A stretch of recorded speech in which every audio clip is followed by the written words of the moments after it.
Galldora and the Woods Beyond.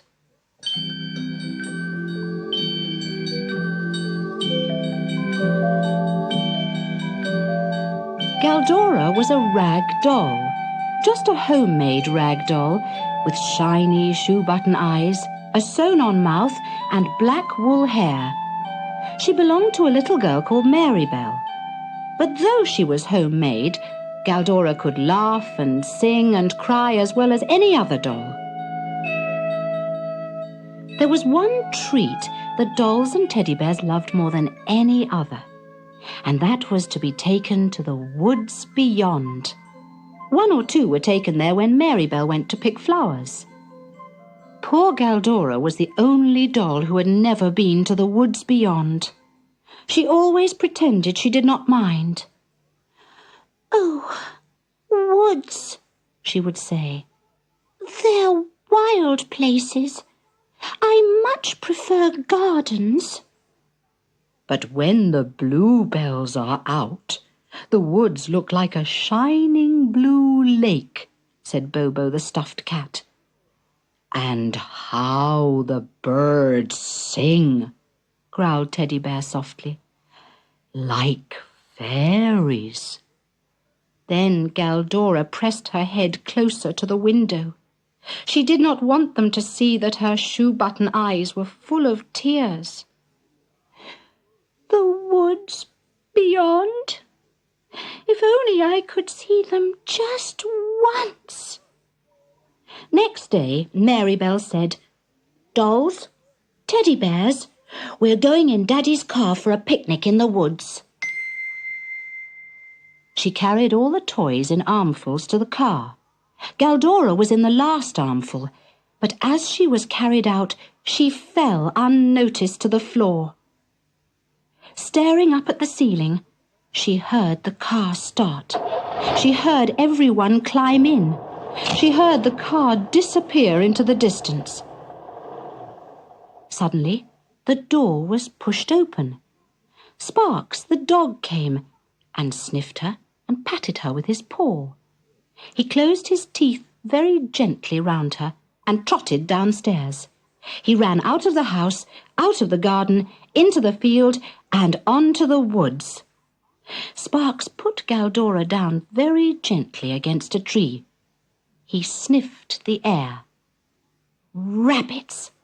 Soon he was barking joyfully, running and jumping here, then there, then further on. Galldora looked about her. "This must be the woods beyond," she thought.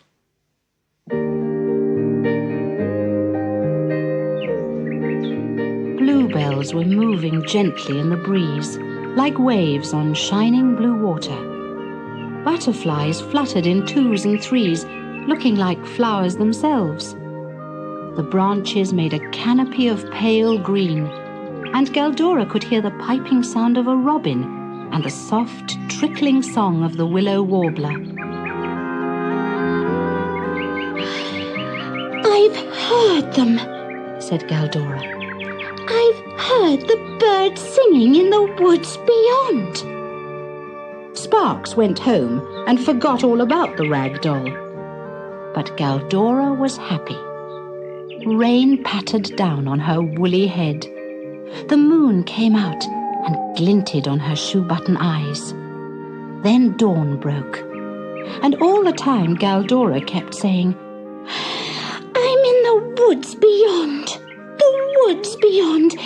None of the others have been in the woods at night, but I have." After 2 days and nights, Marybelle came to the woods to pick bluebells, and she brought Sparks. Suddenly, Sparks remembered Galldora. "Sparks, here, good dog," called Marybelle. "What have you found?" "Why, it's Galldora. Poor old thing, you're in a bit of a mess. I'll have to dry you out and sew a new dress on you." Galldora was carried home and seated in the best place by the fire. "The woods beyond," she sighed in a dreamy way. At night. At night. The teddy bears were silent. The dolls looked at each other. Then Galldora told them all about it. "How brave you are, Galldora," said Bobo the cat, "to have been in the woods beyond at night all by yourself." But Galldora only murmured, "Oh, the moonlight and the owls. It's magic. Oh, yes, it's the best place of all. The woods beyond at night."